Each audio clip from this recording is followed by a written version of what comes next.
তিন নম্বর, গতিবেগ স্থির রেখে সময়ের সাথে অতিক্রান্ত দূরত্বের সম্পর্ক খুঁজি এবং তা গল্প তৈরি করি। 3 নম্বরটি করব না। 4 নম্বর, আমি বাসে 12 কিলোমিটার 40 মিনিটে গেলাম। বাসের গতিবেগ ঘন্টায় কত হিসাব করি।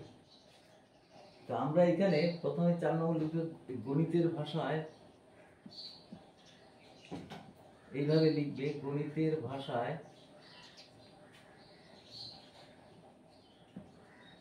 সমস্যাটি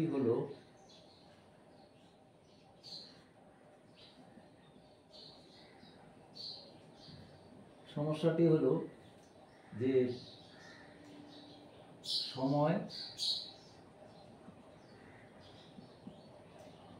সময়টা বলে যে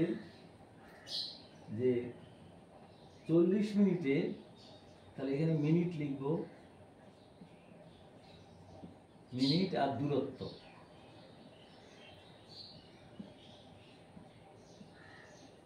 কিলোমিটার। আমাদের 40 মিনিটে বলছে 12 কিলোমিটার গেল। তাহলে আমরা 60 মিনিটে কতটা দূরত্ব, 1 ঘন্টা মানে 60 মিনিট, তাহলে 60 মিনিটে কতটা দূরত্ব হবে। এটাকে যদি আমরা x ধরি, তাহলে সময় ও দূরত্বের মধ্যে, সময় ও দূরত্বর মধ্যে সরল সমানুপাতিক সম্পর্ক।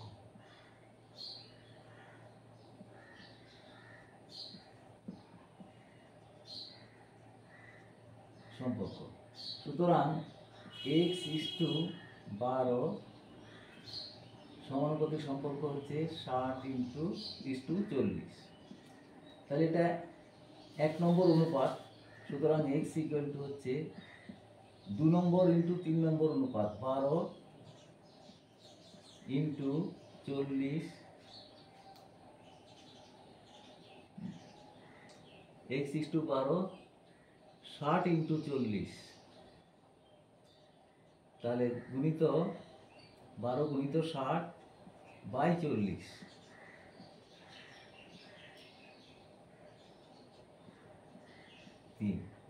সমান হচ্ছে 18 কিলোমিটার। তাহলে গতিবেগ, অর্থাৎ গতিবেগ 18 কিলোমিটার প্রতি ঘন্টা। এরপর হচ্ছে 5 নম্বর, 18 কিলোমিটার প্রতি ঘন্টা। এরপর হচ্ছে 5 নম্বরের অঙ্কটা। 5 নম্বর অঙ্ক বলছে 100 মিটার লম্বা একটি ট্রেন ঘন্টায় 60 কিলোমিটার বেগে একটি গাছকে অতিক্রম করতে কত সময় নেবে হিসাব করি। তো এখানেও সেই গণিতের ভাষায় সমস্যাটি হলো, এই কথাটা কিন্তু লিখতেই হবে। হ্যাঁ, তাহলে আমরা যদি গতিবেগটা, আর একটা গাছকে অতিক্রম করা মানে হচ্ছে ট্রেনটা যে লম্বা, সেই দৈর্ঘ্যটা অতিক্রম করতে কত সময় নেবে সেটা আমাদের বার করতে হবে। তাহলে আমাদের গণিতের ভাষায় সমস্যাটি হলো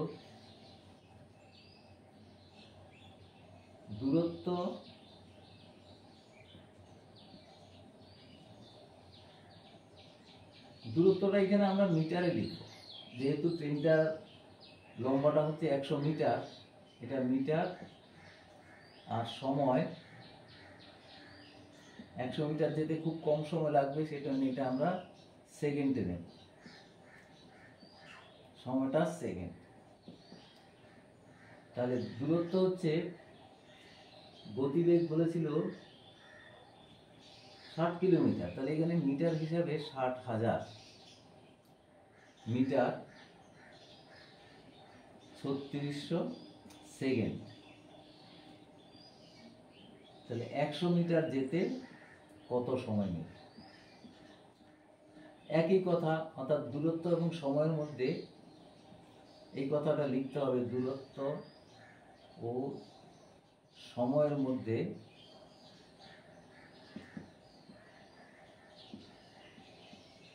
সরল সমানুপাতি সম্পর্ক। সরল সমানুপাতি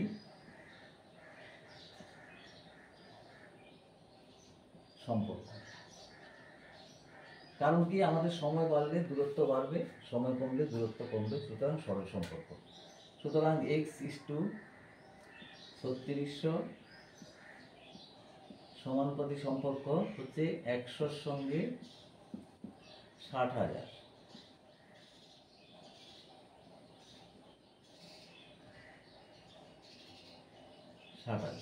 তাহলে x=3600 2 নম্বর অনুপাত গুণিত 3 নম্বর অনুপাত বাই 4 নম্বর অনুপাত।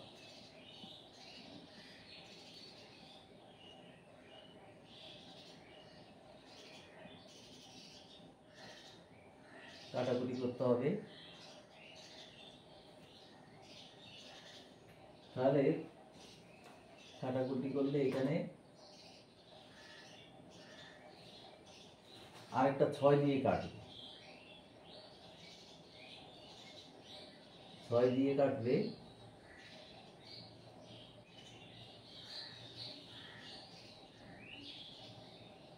1 2 3, এই একটা শূন্য কাটবে 4টে 6, তাহলে এটা 6 সেকেন্ড। উত্তর হচ্ছে 6 সেকেন্ড।